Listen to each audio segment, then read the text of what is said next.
Hello, जय हिंद सभी को। स्वागत है आप सभी का पुनः आज की इस नई वीडियो में, जो कि मैराथन क्लास है चंडीगढ़ स्पेशल एजुकेशन का तीसरी वीडियो है। इसमें आपको अधिक क्वेश्चंस मिलेंगे जो कि आपके एग्ज़ाम से संबंधित होंगे और भारत में कहीं पर भी स्पेशल एजुकेशन से संबंधित एग्ज़ाम हैं तो उनके लिए भी ये काफ़ी उपयोगी हो सकता है। फ़िलहाल स्टार्ट करते हैं आज की इस वीडियो को। हम नए क्वेश्चन से शुरुआत करेंगे।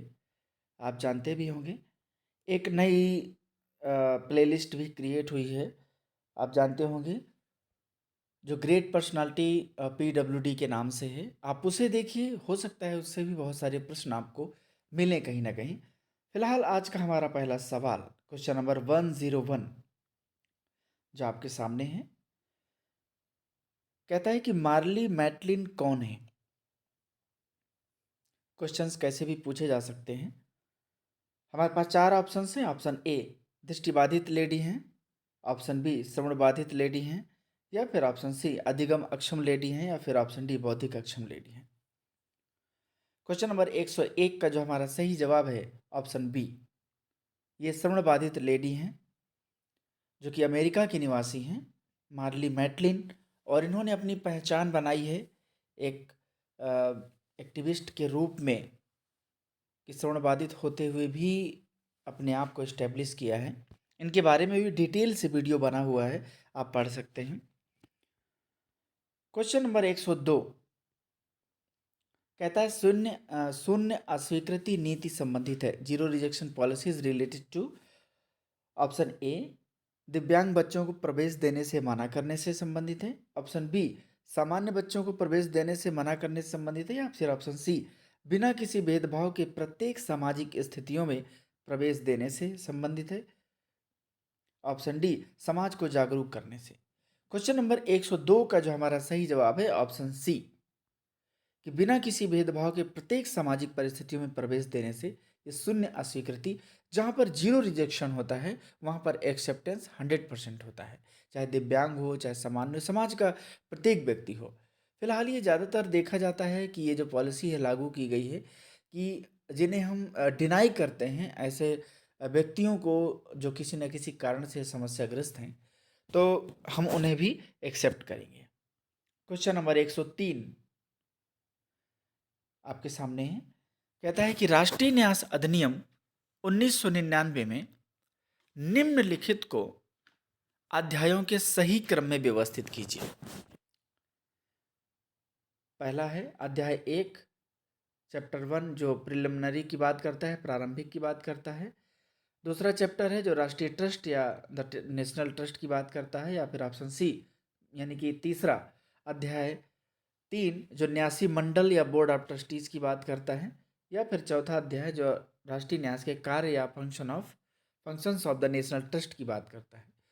क्वेश्चन नंबर 103 का जो हमारा सही जवाब है ऑप्शन ए 1 2 3 4, ये सीरियल से ही है। अध्याय 1 में अध्याय 2 3 4 वैसे ही बात की गई है। क्वेश्चन नंबर 104 जो आपके सामने है, कहता है कि लिनस पावलिंग के द्वारा सिकल सेल रोग का स्पष्टीकरण किस सन में किया गया। सिकल सेल एक डिजीज़ है, इससे संबंधित भी डिटेल से वीडियो बना है। आप डिसेबिलिटी रिलेटेड वीडियोज़ की प्लेलिस्ट में जाएंगे और डिटेल्स वीडियोज़ देख सकते हैं वहाँ पर। फिलहाल यहाँ पर कि लिनस पावलिंग के द्वारा सिकल सेल रोग का स्पष्टीकरण किस सन में किया गया। Option A 1954 1954, option B 1949 1949, option C 1987 1987, या फिर ऑप्शन डी 1999 1999। क्वेश्चन नंबर 104 का जो सही जवाब है ऑप्शन बी 1949 1949। क्वेश्चन नंबर 105 कहता है कि प्लेनेट ऑफ द ब्लाइंड नामक पुस्तक के लेखक कौन है। पुस्तक भी पूछी जा सकती हैं ऐसे जो डिसेबिलिटी रिलेटेड है। क्या सवाल करेगा एग्जैक्टली किसी को पता नहीं रहता है, बट हम पूरा प्रयास करते हैं कि इसी तरीके से प्रश्न आ सकते हैं स्पेशल एजुकेशन के, या देखते हैं तो आपका बेस पूरा क्लियर हो जाता है। प्लेनेट ऑफ द ब्लाइंड नामक पुस्तक के लेखक कौन है। हमारे पास चार ऑप्शन है। Option A Stephen Cosisto 1998, option B Catherine Dunn 1989, option C Terry Galloway 2009, या फिर ऑप्शन डी इनमें से कोई नहीं, none of this. Question number 105 का जो सही जवाब है ऑप्शन ए, स्टेफेन कोसिस्टो 1998 में प्लेनेट ऑफ द ब्लाइंड नामक पुस्तक लिखी थी। क्वेश्चन नंबर 106 कहता है CWSN के लिए राष्ट्रीय नीति 2006 के कार्यान्वयन निम्नलिखित चरणों को सही क्रम में व्यवस्थित की। ध्यान रखिए कि ये जो सवाल है ये specially national policy for persons with disability 2006 से रिलेटेड है। इसको हम किसी अपने मन से तर्क दे करके या किसी अन्य से रिलेटेड बात नहीं कर सकते हैं। इसमें जो लिखा है वही। फिलहाल इसके सीरियल के अकॉर्डिंग पहला है पहचान एवं मूल्यांकन, दूसरा है शीघ्र हस्तक्षेप, तीसरा है सहायता एवं उपकरणों का प्रावधान, चौथा है समावेशी शिक्षा। क्वेश्चन नंबर 106 का जो सही जवाब है ऑप्शन ए 1 2 3 4 सीरियल से ही लिखे हैं। क्वेश्चन नंबर 107 कहता है कुष्ठ रोग का इलाज करने के लिए विश्व स्वास्थ्य संगठन ने 1995 में डॉट डॉट को विकसित किया था। यानी कि क्या विकसित किया था? ऑप्शन ए मल्टीपल थेरेपी बहुचिकित्सा, ऑप्शन बी लेप्रोसी थेरेपी कुष्ठ रोग चिकित्सा, option C motor therapy, option D domain therapy. Question number 107 का जो सही जवाब है ऑप्शन ए मल्टीपल थेरेपी बहुचिकित्सा। क्वेश्चन नंबर 108 आपके सामने है। कहता है प्रमस्तिष्की पक्षाघात के पुनर्वास के लिए कौन से कदम वांछनीय है? ऑप्शन ए ग्रामीण क्षेत्र में सर्वेक्षण द्वारा प्रमस्तिष्की पक्षाघात की शीघ्र पहचान, यहाँ पर ये छूट गया है शीघ्र पहचान, तो यहाँ पर पहचान लिख सकते हैं। बी लक्षण दिखने पर नज़दीक के अस्पताल में भेजना, सी बाल मनोचिकित्सक के पास जाने हेतु परामर्श देना, या फिर ऑल सभी। क्वेश्चन नंबर 108 का जो सही जवाब है ऑप्शन डी, डी ही सही है, सभी। क्वेश्चन नंबर 109 109 कहता है कि CWSN के लिए राष्ट्रीय नीति 2006 का उद्देश्य विशेष आवश्यकता वाले बच्चों के समग्र विकास के लिए डॉट डॉट अवसर सुनिश्चित करना है। Option A limited, option B equal बराबर, ऑप्शन सी अलग किया गया सेग्रीगेटेड, या फिर option D exclusive. Question number 109 का जो सही जवाब है ऑप्शन बी इक्वल अवसर की बात करता है, इक्वल अपॉर्चुनिटी की बात करता है, तभी जाकर के समग्र विकास संभव है। क्वेश्चन नंबर 110 कहता है कि निम्नलिखित में से कौन सा कथन सिकल रोगी के लक्षण से संबंधित नहीं है? ऑप्शन ए थकावट, सांस फूलना, चिड़चिड़ापन, खान पान में अरुचि, ऑप्शन बी जोड़ों में सूजन तथा दर्द, ऑप्शन सी शरीर लाल दिखना, ऑप्शन डी तिल्ली का बढ़ जाना। क्वेश्चन नंबर 110 का जो सही जवाब है ऑप्शन सी शरीर लाल पड़ जाना। ये संबंधित नहीं है, बाकी लक्षण हैं। क्वेश्चन नंबर 111 है, आप तो इसका फुल फॉर्म जानते भी होंगे शायद।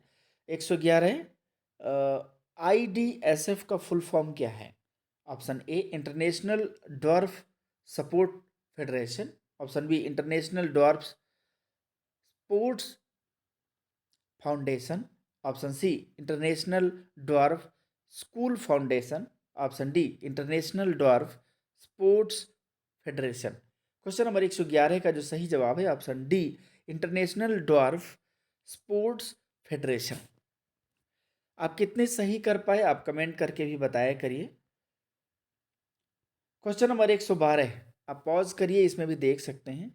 1985 में स्थापित DAAA का पूर्ण रूप क्या है? DAAA का पूर्ण रूप क्या है? Option A dwarf athletic association of America, option B dwarfism athletic association of Australia, option C dwarf athletic assessment of America, option D none of this, इनमें से कोई नहीं। क्वेश्चन नंबर 112 का जो सही जवाब है option A dwarf athletic association of America. Question number 113 आपके सामने है। कहता है समावेशी शिक्षा को अधिकार आधारित मॉडल क्यों कहा जाता है?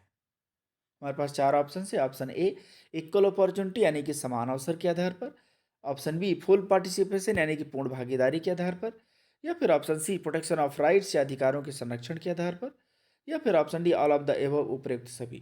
क्वेश्चन नंबर 113 का जो सही जवाब है ऑप्शन डी यानी कि सही, सभी सही हैं।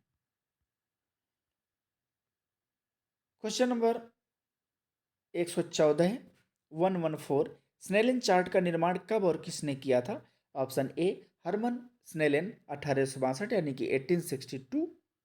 Option B Hermann Snellen 1962। Option C Hermann Snellen 1562। Option D Hermann Snellen 1912। Question number 114 का जो सही जवाब है option A Hermann Snellen 1862 1862। Hermann Snellen एक डच ऑप्थेल्मोलॉजिस्ट थे जो नेत्र रोग विशेषज्ञ जिन्हें हम कहते हैं, उन्होंने ही इसका निर्माण किया था।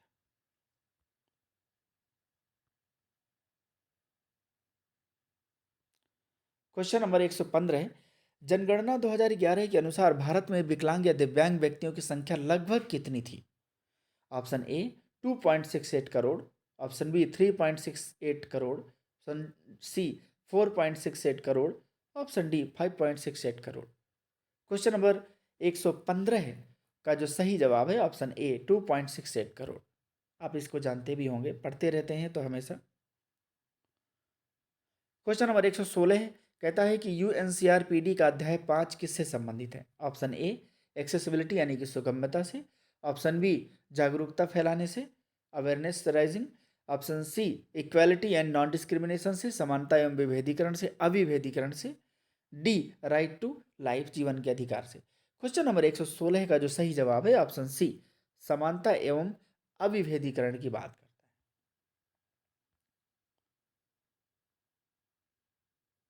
क्वेश्चन नंबर 117 कहता है कि मानसिक स्वास्थ्य अधिनियम 1987 का उद्देश्य किसके लिए बेहतर प्रावधान करना है? ऑप्शन ए मानसिक रूप से बीमार व्यक्तियों की शिक्षा। ऑप्शन बी मानसिक रूप से बीमार व्यक्तियों के लिए रोजगार के अवसर।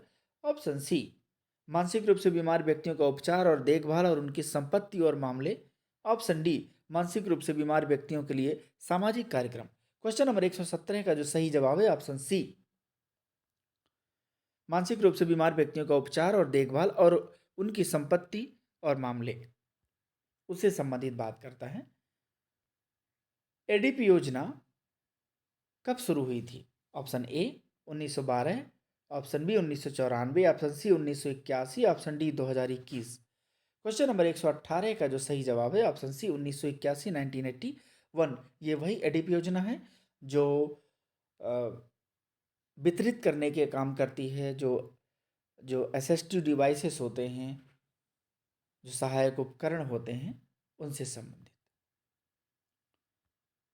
क्वेश्चन नंबर 119 कहता है जब कोई विशेष शिक्षक अपनी कक्षा में दिव्यांग विद्यार्थियों की अधिगम संबंधी समस्याओं का समाधान करता है तब वह क्या कहलाता है? तब वह ऑप्शन ए हमारा सही जवाब होगा एक्शन रिसर्च, कार्यात्मक शोध कहलाता है। क्योंकि जब भी हम लोकल सेटिंग में समस्या का समाधान करते हैं, जैसे मान लीजिए कि आप टीचर हैं और स्कूल से संबंधित वहाँ की समस्याएं, क्लास से संबंधित समस्याएं, तो जो लोकल सेटिंग में प्रॉब्लम्स आती हैं उनकी समाधान करते हैं, उसको हम लोग कार्यात्मक शोध या एक्शन रिसर्च कहते हैं। क्वेश्चन नंबर 120 निम्नलिखित में से कौन सी दृष्टिबाधित बच्चों की विशेषता नहीं है? ऑप्शन ए आंखें लाल रहना। ऑप्शन बी सुनने में समस्या होना। ऑप्शन सी किसी वस्तु को बहुत नज़दीक से देखना। ऑप्शन डी आंखों से पानी आना। क्वेश्चन नंबर 120 का जो हमारा सही जवाब है ऑप्शन बी सुनने में समस्या होना दृष्टिबाधित बच्चों की विशेषता नहीं है, ये श्रवण बाधित बच्चों की विशेषता है, इसलिए ऑप्शन बी सही जवाब। क्वेश्चन नंबर 121 कहता है कि सैमुअल ए किर्क यानी कि सैमुअल अलेक्जेंडर किर्क ने किस वर्ष शिकागो में एक सम्मेलन के दौरान लर्निंग डिसेबिलिटी शब्द का प्रयोग पहली बार किया था? या आप डायरेक्ट भी कह सकते हैं कि लर्निंग डिसेबिलिटी शब्द का प्रयोग किसने किया था? तो सैमुअल ए किर्क ने। कहाँ पर किया था? शिकागो में। कब किया था? ये हमारा जवाब हो जाएगा। तो यहाँ पर option A 1962। Option B 1963। Option C 1863। Option D 1889 यानी कि 1962, 1963, 1863, 1889। क्वेश्चन नंबर 121 का जो सही जवाब है ऑप्शन बी 1963 में। इसमें से 3-4 सवाल बनेंगे, आपको बता दिया है, आप उसको नोट डाउन भी 3-4 तरीके से कर सकते हैं। क्वेश्चन नंबर 122 कहता है, किसके प्रयास से वर्ष 1800 ईस्वी में मानसिक मंद बच्चों के लिए, या जिन्हें हम बौद्धिक अक्षम बच्चे कहते हैं, उनके लिए व्यवस्थित शिक्षा का आरंभ हुआ? Option A Jean Marc Itard, option C Bleuler, option C Kirk, option D इनमें से कोई नहीं। क्वेश्चन नंबर 122 का जो हमारा सही जवाब है option A Jean Marc Itard. Question number 123 कहता है कि यदि कोई बालक अपनी समस्या स्वयं हल कर लेता है तो आपकी प्रतिक्रिया क्या होगी?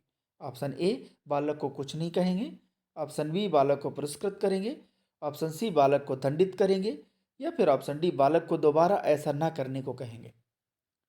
क्वेश्चन नंबर 123 का जो हमारा सही जवाब है ऑप्शन बी कि बालक को पुरस्कृत करेंगे, कि शाबाश बहुत बढ़िया कि आपने स्वयं से हल कर लिया है। उसको क्या होगा, मोटिवेशन मिलेगा, रिइंफोर्समेंट मिलेगा, पुनर्बलन मिलेगा, पुनः बल मिलेगा, और भी बेहतरीन कर सकता है वो।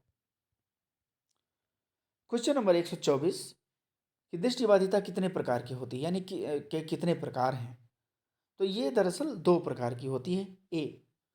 एक कौन कौन सा? एक होता है लो विजन, एक होती है ब्लाइंडनेस, अल्प दृष्टिबाधिता या पूर्ण दृष्टिबाधिता। बाकी बहुत सारे जब आपको इंटरनेट में मिलेंगे ना, वो सब डिफेक्ट्स होते हैं, वो सब प्रभाव होते हैं, वो प्रकार नहीं होते हैं, ये ध्यान रखिएगा।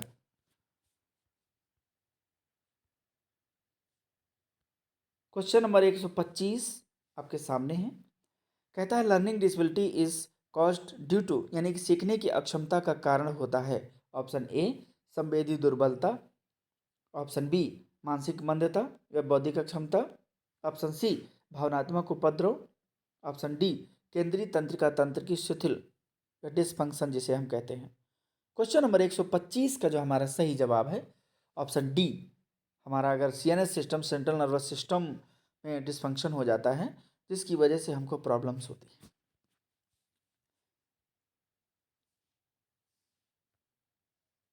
आपने पिछली वीडियो में देखा था कि क्वेश्चन नंबर अलग था वो। क्वेश्चन नंबर 126 यहाँ पर देखते हैं कि अपगार स्कोर की अवधारणा किसने दी, या यूँ कहें कि इसको किसने डेवलप किया है। हमारे पास 4 ऑप्शन है। Option A doctor Kaushal Sharma, option B doctor Virginia Apgar, option C doctor J Kalyani, option D doctor Pratibha Karanth. Question number 126 का जो हमारा सही जवाब है option B, doctor Virginia Apgar ने अपगार कोर्स को विकसित किया है, अवधारणा उसने दी है। ये कोलंबिया यूनिवर्सिटी में ही इन्होंने डेवलप किया हुआ है, ये भी ध्यान रखें। कई बार 1 नंबर में और सवाल आ जाए कि कहाँ पर विकसित किया है, तो कोलंबिया यूनिवर्सिटी। क्वेश्चन नंबर 127 कहता है कि संयुक्त राष्ट्र विकास कार्यक्रम कब शुरू हुआ? ऑप्शन ए 10 दिसंबर 1965, ऑप्शन बी 22 दिसंबर 1965, ऑप्शन सी 22 नवंबर 1965, ऑप्शन डी 19 अप्रैल 1919। क्वेश्चन नंबर 127 का जो हमारा सही जवाब है ऑप्शन सी 22 नवंबर 1965। जो भूखमरी, गरीबी, इस तरीके का समस्या होती है ना, उसको दूर करने का काम ये संयुक्त राष्ट्र विकास कार्यक्रम करता है। क्वेश्चन नंबर 128 आपके सामने है, कहता है कि NCFSE का पूर्ण रूप क्या है? इसका जो सही जवाब है national curriculum framework for school education. अब इसमें national curriculum framework for school education, ये हमारा ऑप्शन बी सही हो जाएगा। National curriculum framework for school education, ये ध्यान रखिएगा। NCFSE ये 2023 में एक ड्राफ्ट आया हुआ है, इसके बारे में आप भी पढ़िए और आप सजेशंस भी दे सकते हैं। अभी सजेशंस के तौर पर शायद लिंक एक्टिव है। क्वेश्चन नंबर 129 कहता है पाउल एगन ब्यूलर संबंधित हैं। पाउल एगन ब्यूलर आप जानते होंगे, जो कि ऐसे व्यक्ति हैं जिन्होंने ऑटिज्म स्पेक्ट्रम डिसऑर्डर, ऑटिज्म से संबंधित जाने जाते हैं, और 1911 में इन्होंने इसका निजात किया था। तो ऑटिज्म से जाने जाते हैं, तो ऑप्शन डी हमारा सही हो जाएगा। क्वेश्चन नंबर 129 का ऑप्शन डी सही हो जाएगा, ऑटिज्म, क्योंकि लर्निंग डिसेबिलिटी वो संबंधित थे हमारे किर्क महोदय। क्वेश्चन नंबर 130, किसके द्वारा वर्ष 1877 में 1877 में टेक्स्ट ब्लाइंडनेस यानी कि लिखी हुई चीज़ों को ना पढ़ पाना एक शब्द बताया गया है? Option A Adolf Berlin, option B Kirk, option C Bleuler, option D Adolf Kussmaul. Question number 130 का जो सही जवाब है ऑप्शन डी एडोल्फ कुशोमल ने टेक्स्ट ब्लाइंडनेस एक वर्ड दिया था जिसका अर्थ होता है लिखी हुई चीज़ों को ना पढ़ पाना 1877 में। इसमें सेशन भी है, वर्ड भी है, पर्सन भी है, उसका अर्थ भी है। कम से कम 4 से 5 सवाल आप इससे बना सकते हैं और आप रेडी रहिए, कोई भी पूछ लेगा तो आप जवाब दे पाएंगे। क्वेश्चन नंबर 131 कहता है कि राष्ट्रीय शिक्षा नीति 2020 के भाग 1 के किस अध्याय में भारतीय सांकेतिक भाषा की बात की गई है? ऑप्शन ए अध्याय 2, ऑप्शन बी अध्याय 3, ऑप्शन सी अध्याय 4, ऑप्शन डी अध्याय 5। क्वेश्चन नंबर 131 का जो हमारा सही जवाब है ऑप्शन सी अध्याय 4 में इसकी बात की गई है। क्वेश्चन नंबर 132 क्या कहता है? कहता है कि किस व्यापक अधिनियम में अंधेपन, यहाँ पर अंधेपन की जगह हम ब्लाइंडनेस का यूज करेंगे या दृष्टिहीनता का यूज करेंगे। अंधेपन, कम दृष्टि, श्रवण बाधित, चलने में अक्षम, मानसिक मंदता या जिसे हम बौद्धिक अक्षमता कहते हैं, कुष्ठ रोग और मानसिक बीमारी नाम की अक्षमता शामिल है। Option A persons with disabilities act 1995, option B the mental health act 1987, option C right to education act 2009 या फिर option D rehabilitation council of India act 1992। Question number 132 का जो हमारा सही जवाब है option A persons with disabilities में 7 प्रकार की दिव्यांगताएं शामिल हैं। क्वेश्चन नंबर 133 कहता है यदि आपकी कक्षा में दृष्टिबाधित विद्यार्थी हैं तो आप व्याख्यान देते समय क्या करेंगे? ऑप्शन ए विषय वस्तु को बहुत ही बारीकियों से समझाएंगे, ऑप्शन बी जिस तरह मन करेगा वैसे पढ़ा देंगे, ऑप्शन सी दृष्टिबाधित विद्यार्थियों को बाद में पढ़ा देंगे या फिर option D all of the above, सभी सही हैं। क्वेश्चन नंबर 133 का जो सही जवाब है ऑप्शन ए कि विषय वस्तु को बहुत ही बारीकियों से समझाएंगे। अच्छा, बारीकियों से समझाने का मतलब होता है बहुत डिटेल से भी और स्पष्ट, बहुत क्लियर एकदम कौन सा पॉइंट क्या है। रीजन कि दृष्टिबाधित बच्चे देख नहीं सकते तो सुन सकते हैं, इसलिए एक्सप्लेनेशन सिस्टम बहुत ही क्लियर होना चाहिए। क्वेश्चन नंबर 134 कहता है कि राष्ट्रीय शिक्षा नीति 2020 में कितने भाग हैं? आप जानते हैं कि कई सारे पार्ट हैं उसमें। तो option A 10, option B 4, option C 14, option D 9। Question number 134 का जो सही जवाब है ऑप्शन बी 4, यानी कि 4 पार्ट है, इसमें 4 भाग है। क्वेश्चन नंबर 135 कहता है कि राष्ट्रीय शिक्षा नीति 2020 में कितने अध्याय हैं? अब पार्ट की नहीं, अब अध्याय की बात करता है, चैप्टर्स की बात करता है। Option A 19, option B 41, option C 29 और फिर ऑप्शन डी 17। क्वेश्चन नंबर 135 का जो हमारा सही जवाब है ऑप्शन सी 29, यानी कि 29 अध्याय हैं इसमें। नेक्स्ट क्वेश्चन है, इसी से संबंधित है। क्वेश्चन नंबर 136 कहता है राष्ट्रीय शिक्षा नीति 2020 के भाग 2 में किसकी बात की गई है? भाग 2 में किसकी बात की गई है? ऑप्शन ए विद्यालयी शिक्षा यानी कि स्कूल एजुकेशन, ऑप्शन बी नैतिक शिक्षा यानी कि मॉरल एजुकेशन, ऑप्शन सी लिंग शिक्षा यानी कि जेंडर एजुकेशन या फिर ऑप्शन डी उच्चतर शिक्षा यानी कि हायर एजुकेशन। क्वेश्चन नंबर 136 का जो हमारा सही जवाब है ऑप्शन डी हायर एजुकेशन की बात करता है भाग 2। एक और सवाल है इसी में, देखिए सवाल बहुत सारे बन सकते हैं कैसे भी, तो आपकी जिम्मेदारी है कि और भी उसको न्यू एजुकेशन पॉलिसी को बहुत अच्छे से और पढ़ लें, सॉरी जो राष्ट्रीय शिक्षा नीति है नेशनल एजुकेशन पॉलिसी उसको अच्छे से पढ़ लें। कहता है सवाल 137 नेक्स्ट क्वेश्चन है आपके सामने है कि राष्ट्रीय शिक्षा नीति 2020 के भाग 1 के अध्याय 6 में किसकी बात की गई है? ऑप्शन ए समतामूलक और समावेशी शिक्षा जो सभी के लिए अधिगम, ऑप्शन बी विशेष शिक्षा, ऑप्शन सी आर्थिक सहायता, ऑप्शन डी कौशल विकास। क्वेश्चन नंबर 137 का जो सही जवाब है ऑप्शन ए, समतामूलक और समावेशी शिक्षा, जो सभी के लिए अधिगम की बात करता है। क्वेश्चन नंबर 138, इसमें से भी सवाल आ सकता है, आपको पूरा नाम याद रखना पड़ेगा। यूनिसेफ का फुल फॉर्म होता है United Nations International Children's Emergency Fund. अब इसमें यूनिसेफ में सी का क्या तात्पर्य है, मैंने आपको फुल फॉर्म बताया। Option A curriculum, option B class, option C children's, option D speech, sorry यहाँ पर सृजनात्मक लिखा है, तो वैसे तो इंग्लिश मान्य होता है, अगर मैं इसको कहूँ तो ये क्या हो जाएगा, क्रिएटिविटी हो जाएगा, ठीक है। या फिर अगर आप इंग्लिश को मानेंगे तो यहाँ पर इसको काट करके क्या लिखेंगे, वाणी लिखेंगे, ठीक है। तो फिलहाल हमारा जो यहाँ पर सी का मतलब है, ऑप्शन सी करेक्ट होगा, चिल्ड्रन से मतलब है। 138 का सही जवाब होगा ऑप्शन सी। क्वेश्चन नंबर 139, आप वीडियो को लाइक किया जरूर करिए और कमेंट भी किया करिए। क्वेश्चंस कैसे हैं आप ये भी ज़रूर बता दिया करिए, क्योंकि क्वेश्चंस ज़्यादा हैं इसलिए हम थोड़ा फास्ट चल रहे हैं।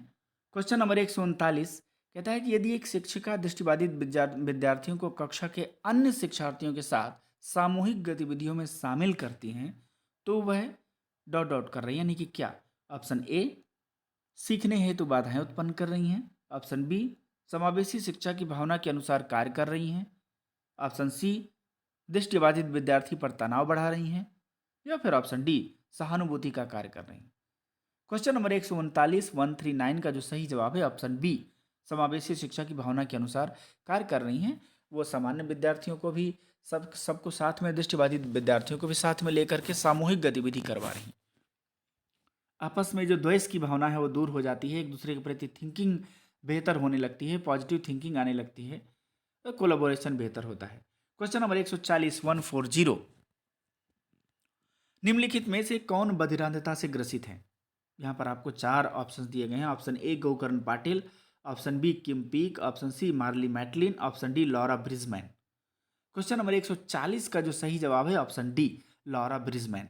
बाकी गोकर्ण जो पाटिल हैं वो डेफ हैं, दोनों हाथ भी नहीं है और सुन और बोल भी नहीं सकते।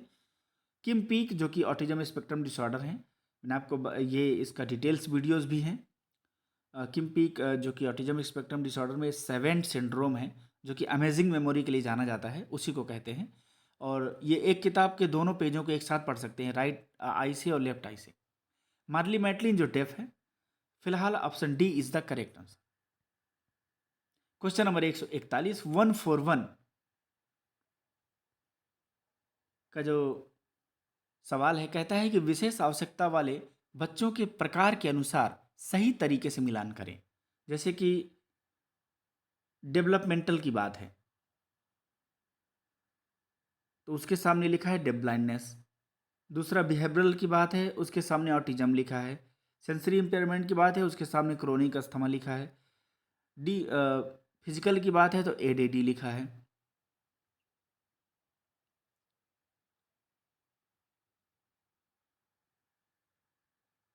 तो क्वेश्चन नंबर 141 का इसके अनुसार जो हमारा हम मिलान कर लेते हैं 141 में, जैसे कि जो डेवलपमेंटल है वो होगा ऑटिज्म, क्योंकि ऑटिज्म एक डेवलपमेंटल डिसऑर्डर है। दूसरा जो बिहेवियरल है वो हमारा डी से रिलेट करेगा, क्योंकि अटेंशन डेफिसिट डिसऑर्डर।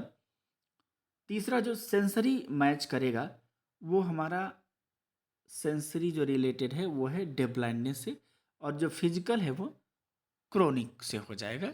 इसलिए ऑप्शन ए हमारा सही जवाब हो जाएगा। क्वेश्चन नंबर 142 कहता है कि थोड़ा सा ये सेंटेंस है एक, इसको ले लिया गया है कि मन के अधूरे विकास की स्थिति इतनी गंभीर है कि व्यक्ति स्वतंत्र जीवन जीने में असमर्थ है। यह वाक्य दर्शाता है सीखने की विकलांगता यानी कि अधिगम अक्षमता को, लर्निंग डिसेबिलिटी को, या फिर ऑप्शन बी इंटेलेक्चुअल डिसेबिलिटी को, बौद्धिक अक्षमता को, या फिर ऑप्शन सी न्यूरोलॉजिकल डिसऑर्डर, या फिर option D locomotor disability. Question number 142 का जो सही जवाब है ऑप्शन बी, बौद्धिक अक्षमता या इंटेलेक्चुअल डिसेबिलिटी को दर्शाता है। सवाल कैसे भी पूछ सकता है। क्वेश्चन नंबर 143 143 कहता है कि निम्न में से छिपी हुई अक्षमता नहीं है। ऑप्शन ए लर्निंग डिसेबिलिटी, ये तो छिपी हुई है। बी हियरिंग इम्पेयरमेंट, ये भी है। अब सी जो दोनों की बात करता है तो ये भी नहीं हो सकता, तो ऑप्शन डी हमारा सही जवाब हो जाएगा। लोकोमोटर डिसेबिलिटी, लोकोमोटर अक्षमता दिखती है, ठीक है। और यहाँ पर कह रहा है कि जो नहीं है उसी की बात करना है, तो यहाँ पर डी हमारा सही जवाब हो जाएगा। Question number 144 144, Frida Kahlo de Rivera किस दिव्यांगता से ग्रसित थी? ये एक व्यक्ति हैं, लेडी हैं। फ्रीडा काहलो डे रिवेरा किस दिव्यांगता से ग्रसित थी? इसका डिटेल वीडियो भी है, जो great personality persons with disabilities का सीरीज जो प्लेलिस्ट में है, आप उसे पूरा देखिए, आपको बहुत मोटिवेशन भी मिलेगा और शायद क्वेश्चंस भी काम में आ जाएंगे। ऑप्शन ए श्रवण बाधिता या हियरिंग इम्पेयरमेंट, ऑप्शन बी बौद्धिक अक्षमता है जिसे इंटेलेक्चुअल डिसेबिलिटी, या फिर option C polio, option D अधिगम अक्षमता या लर्निंग डिसेबिलिटी। क्वेश्चन नंबर 144 का जो हमारा सही जवाब है ऑप्शन सी पोलियो। आप जरूर कमेंट में बताया करिए कि आपको पहले से कितने आते थे, एकदम या तुक्का लगा के आपने सही किया है। क्वेश्चन नंबर 145 कि राष्ट्रीय शिक्षा नीति 2020 के अनुसार ग्रेड फर्स्ट में प्रवेश करने वाले सभी छात्र स्कूल के लिए तैयार हैं, यह सुनिश्चित करने की समय सीमा क्या है? 2030। तो क्वेश्चन नंबर 145 का जो हमारा ऑप्शन सी में है 2030 तक ये फंडा रखा गया है, बाकी 35 40 25 ऑप्शंस में है। क्वेश्चन नंबर 146 146, वर्तमान में दिव्यांगता के क्षेत्र में कितने राष्ट्रीय संस्थान काम कर रहे हैं? ध्यान रखिए, दिव्यांगता के क्षेत्र की बात करिए, बाकी नेशनल इंस्टीट्यूट और भी हो सकते हैं, लेकिन दिव्यांगता के क्षेत्र में अगर कोई काम करता है तो वह है 9 राष्ट्रीय संस्थान। इनका अलग डिटेल से वीडियोज बना हुआ है, अलग से वीडियो बना हुआ है, ध्यान रखिएगा, आप उन्हें देख सकते हैं जाकर के। तो ऑप्शन बी हमारा सही जवाब हो जाएगा, क्योंकि 9 राष्ट्रीय संस्थान हैं। अब क्वेश्चन नंबर 147 की बात है, निम्नलिखित में से बड़े अक्षरों की पुस्तक किसके लिए उपयोगी होती है? ऑप्शन ए ब्लाइंडनेस चिल्ड्रन जो पूर्ण दृष्टिबाधित होते हैं, B for low vision children जो अल्प दृष्टिबाधित होते हैं, C hearing impairment children, D locomotor disabled children. तो क्वेश्चन नंबर 147 का जो सही जवाब है ऑप्शन बी, अल्प दृष्टि वाले जो लो विजन वाले बच्चे होते हैं उनके लिए ही बड़े अक्षरों की बुक काम आती है। हालांकि हम लोगों के लिए भी काम आएगी, लेकिन अधिक जब बात ऑप्शंस की आएगी, जवाब की आएगी, तो वहां पर लो विजन से ही होगा। बच्चे की सभी गतिविधियों में रुचि कम हो जाती है और वह हमेशा शांत रहता है, इस प्रकार की विकलांगता या दिव्यांगता को क्या कहा जाता है? Option A dysthymia, option B dysphormia dysmorphia, option C both of them दोनों, या फिर option all of the above उपरोक्त सभी। क्वेश्चन नंबर 148 का जो सही जवाब है option A dysthymia. Question number 149 149, CARS cars का फुल फॉर्म क्या है? Option A cumulative assessment of research sources, option B curriculum aspects of revised system, option C classroom autism rating scale, option D childhood autism rating scale. Question number 149 का जो सही जवाब है option D childhood autism rating scale.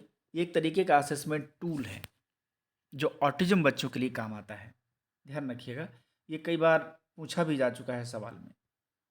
Question number 150 कि जिन mark किटार्ड ने मानसिक मंद या बौद्धिक अक्षम बच्चों के अनुदेशन से संबंधित पुस्तक लिखी है जिसका नाम है या जिसका नाम था? Option A beyond children of mental retardation, option B the wild boy of Aveyron, option C दोनों, या फिर option D none of this. Question number 150 का जो सही जवाब है option B the wild boy of Aveyron. तो ये आज के हमारे सवाल कैसे लगे बताइएगा, इसमें स्वाद तो नहीं है लेकिन आपके काम आ सकते हैं, ज़रूर कमेंट करके बताइएगा। दोस्तों को भी शेयर करिएगा, और आपको लगे कि ठीक ठाक हमारे लिए है और काम आ रहा है तो आप सब्सक्राइब भी कर सकते हैं और लाइक भी कर सकते हैं वीडियो को। थैंक यू सो मच, मिलते हैं नेक्स्ट वीडियो में, तब तक के लिए जय हिंद, वंदे मातरम।